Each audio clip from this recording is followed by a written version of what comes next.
Pernah gak sih kalian ngerasa kepala kalian kayak pasar malam di malam takbiran? Macam-macam, berisik, sesak, macet, gerah, penuh dengan suara yang bikin bingung, gak jelas mau fokus kemana. Nah, itu dia yang gue rasain akhir-akhir ini. Kencang banget, kayak suara orang berteriak, ketawa, bahkan menangis. Semuanya ada di dalam kepala gue. Bayangin aja, sempit, panas, dan penuh sesak. Gimana gak frustasi coba? Dan udah hampir sebulan ini gue coba-coba untuk menulis. Ya, cara gue buat sedikit melepaskan kekacauan itu, buat kasih ruang buat gue tarik napas.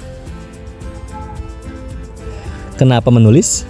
Ya karena gak semua orang punya waktu buat dengerin cerita gue. Gak semua orang peduli sama apa yang gue rasain. Gak bisa terus-terusan ngandelin teman atau keluarga kan.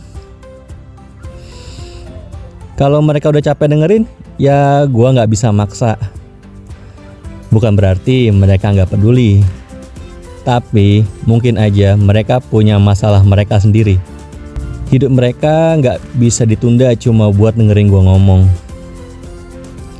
Kalau gue nulis, kan buat mereka juga. Gue bisa berbagi tanpa harus nambahin beban pikiran mereka. Terus kenapa gak ke psikolog aja? Woi, rontokan gorengan, seenaknya aja lo ngomong. Gua udah lama nganggur bre. Biaya hidup aja udah makin mepet, apalagi mau keluarin duit buat ke psikolog. Biar kata murah, tetap aja keluar duit. Dan itu pasti berpengaruh ke dana yang gua alokasikan buat kebutuhan sehari-hari. Bayangin, gua harus irit sana sini, dari ongkos ke interview sampai makan sehari-hari.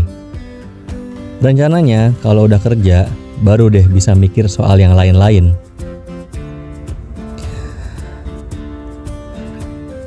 Menulis ini yang tadinya cuma buat melepaskan penat, malah jadi suatu kebiasaan.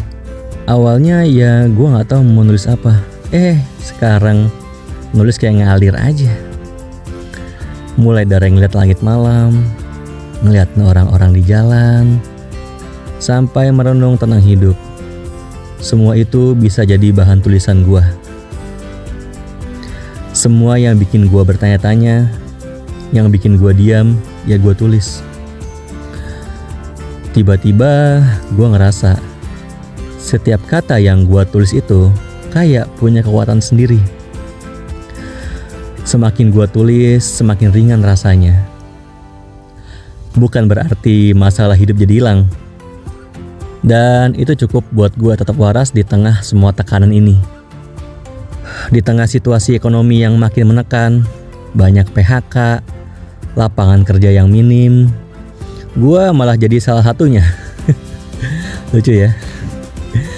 Rasanya berat jujur. Tapi di sisi lain gue juga mikir, mungkin kalau gak ada kesempatan ini, gue gak bakal ngerasain apa yang gue rasain sekarang. Gue jadi lebih punya banyak waktu buat diri gue sendiri. Dan semua ini, monolog ini, adalah cara gue healing. Gue gak punya cara lain selain ini. Kalau gue harus keluar dari rutinitas yang penuh dengan tekanan, ya gue butuh tempat yang bisa jadi pelarian, meskipun sebentar. Jadi kalau kalian juga ngerasa gak ada yang mau dengerin, atau ngerasa sendirian, coba deh mulai nulis. Menulis bisa jadi cara kalian untuk tetap waras.